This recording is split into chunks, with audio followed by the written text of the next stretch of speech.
In today's episode, we travel the world with a Triton alum, and we hear from a local archery expert who's coached Olympians. We also celebrate a basketball shot that was a long time in the making. All that and more today on VTV.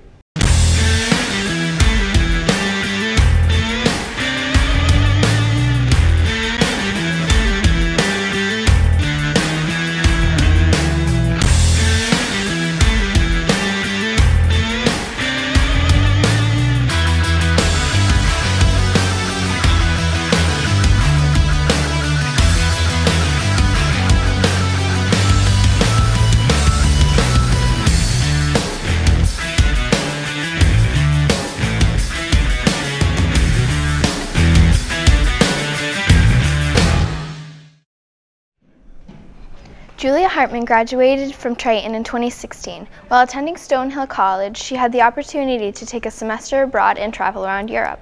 That experience is becoming more common for students these days, as international travel is easier and safer than ever. The world is beginning to feel like a much smaller place. Today, me, Amanda, Gina, and Abby are flying to Florence, Italy, and we're spending a whole 4 months there. We're excited, and it's real, and it's happening, and we're sweaty, and we need water, and this is just the beginning. The world is feeling like a smaller place these days as more and more students are traveling abroad to expand their horizons and learn about foreign cultures. I have actually been to Italy, Germany, France, Spain, Luxembourg, Croatia, Ireland, England, Greece, and Morocco. So I am traveling so much because it's so easy to get from one place to another here. Think of it as you're going from Massachusetts to New Hampshire. You can easily hop the border and go right to France and like any other country here. So why not take the chance while I am very close to all the different countries to go to all those different countries.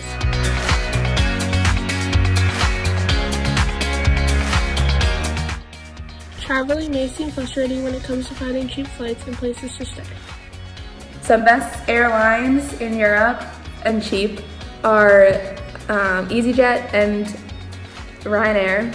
There's many other flight airlines, obviously, but those are the most cheapest, and those are what we use a lot to get around. Some cheap places to stay are definitely Airbnbs, especially if you're going with a group of people, because you can easily split the price, and they're usually much, much cheaper than hotels.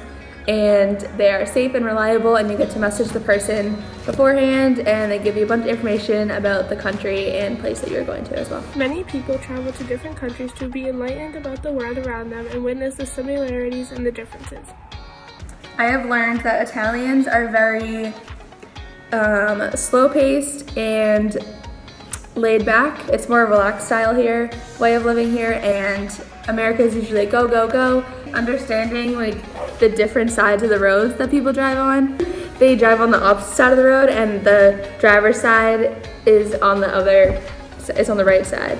So like it took a little bit of getting used to. Any tips for people who want to travel is to do it. Just don't be afraid and just do it, because it is kind of scary at first, but once you come and you're going to all these different countries and you're seeing all the different cultures, it's definitely worth the hassle of going through all of the planning and everything. It is suggested to take the opportunity while you are young to travel the world and have the best experience while doing so. When you think of Salisbury, you might think of the beach, or the rail trail, or even the music hall. You probably don't think of Salisbury as a training ground for future Olympians. Big Al's Archer's Paradise is located on Bridge Road in Salisbury. Inside, you'll find a 20-yard archery range where members of the Junior Olympic Archery Development Team practice their skills. Triton 8th grader Sophia Latham is a member of that team, and she produced this next story about her coach. Hi, my name is Leroy Legg, and I'm a national archery coach.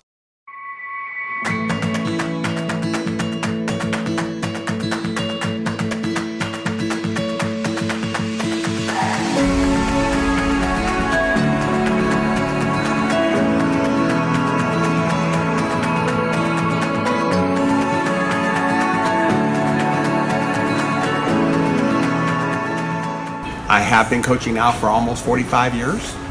I became a national coach about 20 years ago, and then a certified national coach working with on the Olympic level and training people up to national championships. I had a blunt impact injury in a theater accident in 2003. I had two people fall off a 16-foot ladder, and I was badly injured. Literally, they punched me through a half-inch plywood floor. And because of that injury, several years later, I was in a tournament, and I was about 4 ends from the end of the tournament, and something gave way in my mid-back. Now training myself again how to shoot left-handed. But that's how I dealt with it. You know, I didn't give up on my sport. I didn't give up on it, my activity, and you know, let it get me down.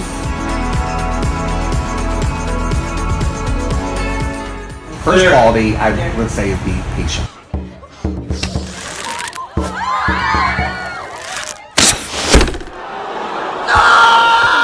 At least you hit the target, son! Oh, that's attractive. You know, instant gratification isn't a real thing. When it comes to physical activity, you have to have patience, you have to have determination, you have to have focus, and you have to have a sense of rhythm and timing.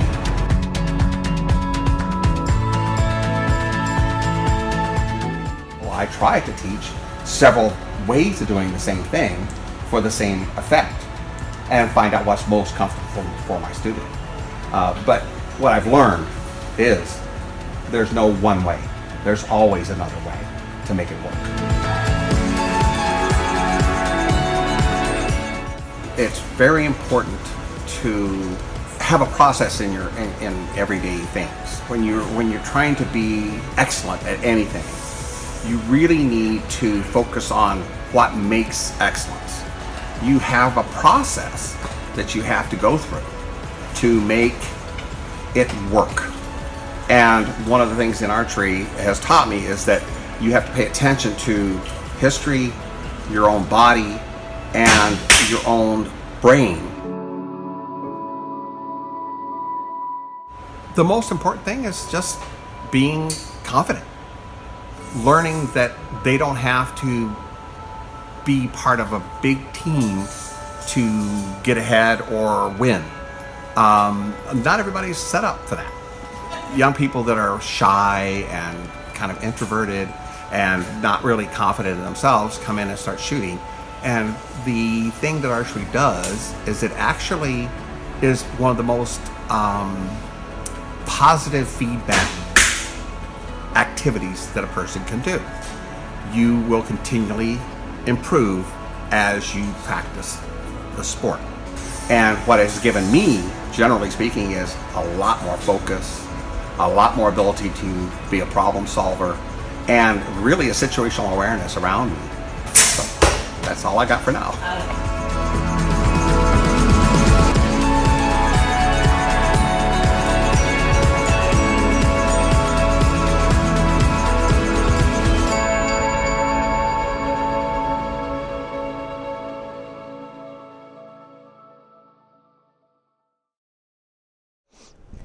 What lengths would you go to have the guy or girl of your dreams fall in love with you? Watch this.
The Triton boys varsity basketball team just finished up a successful season that took them to the state tournament for only the second time in 20 years. Evan Colbert is the emotional leader on that team, and on senior night, Evan got to celebrate his final home game in front of a huge crowd in a way he'd only dreamt about. Here's Abby and Naomi with that story. Recently, senior Evan Colbert achieved his goal by playing for the varsity basketball team and scoring points. Evan has been putting in lots of work to get to this point, and everyone in the stands and his teammates were impressed by his skills in this past senior night. Now please welcome to the court number 23, Evan Colbert. Evan is escorted at center court by his parents, Kelly and Kurt Colbert. My goals was to try to help us make the tournament this year. Just mentally, just after the game, just if we win, just being in the best mood ever, and then just go with practice, and so they'll do really good in practice. So. Everyone was really excited for him. He's been waiting for this moment all season, and he conquered his goal, and he scored in the high school game. It was really great. Evan has been a part of the basketball program here for the last 3 seasons, and Evan also plans to attend college next year. It was one of the most excited I've ever seen the guys playing, because he's been a part of this program for so long, and we were just really happy for him to see him score. Good. Gets a rebound though, put it up again. Yeah, there we go. That is awesome. That is the most fantastic thing in this game. Standing ovation for that kid. That is just the best thing. Absolutely the best thing. He doesn't even look happy. I think he's like overwhelmed. I felt really good after that shot. I just didn't want to be like super excited, so I just smiled and just looked at the crowd, and my mind was just blown away. I mean, that was one of the funnest experiences I've ever had on a basketball court. I mean, E-Money's shot says it all. I mean, we're so proud of him. He's been a part of this program for so long, and just so proud of these guys and just everything we've gone through in 4 years. And what a way to end it. Real huge credit.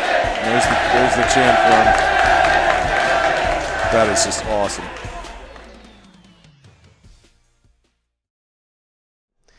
We finished up today with a short film produced by John Riley, starring Sophia Malhoy, about a man who meets a mysterious girl while visiting his mother's grave. Here's Faded Willow.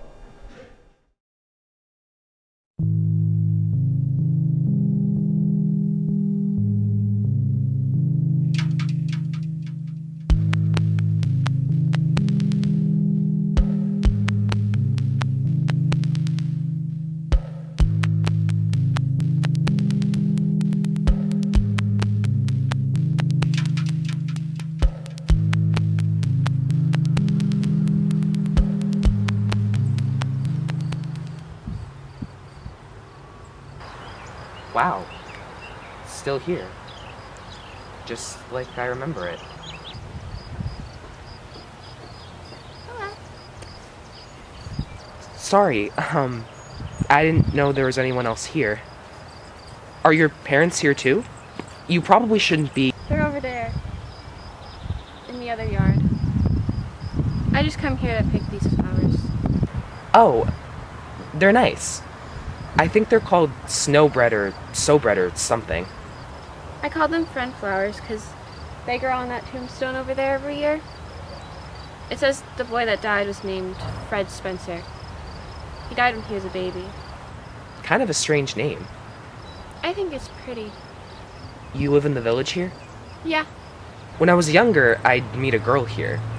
She'd want to pick flowers, but I'd be too busy finding sticks for sword fighting. I haven't seen her in forever, and I don't know what happened to her. Why did you leave? Huh? Oh, my parents divorced.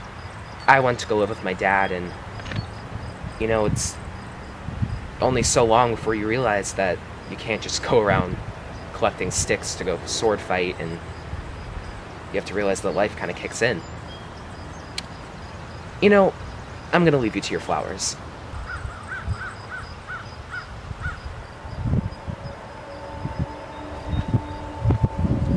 You said you'd be back tomorrow, Tom. It took you 20 years.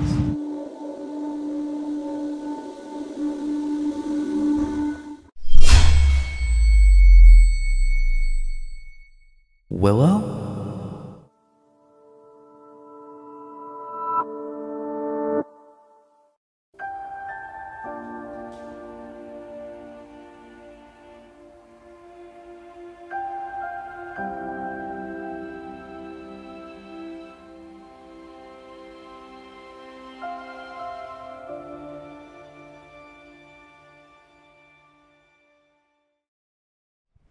Thanks for taking time out of your day to watch our show. Until next time, I'm Alexia. And I'm Jace. Toodles. Test, test. Kuna Matata. Triton 8th grader Sophia, how do you say it? Latham. I thought you were going to say Lathrop for a second. I was like, wait a minute. The Triton boys varsity basketball team just finished up a successful season that took them to the state tournament. Short film produced by John Riley starring Sophia Malhoit. Until next time, I'm Alexia. And I'm Danny Phantom. We're killing it. Oh. Saucy.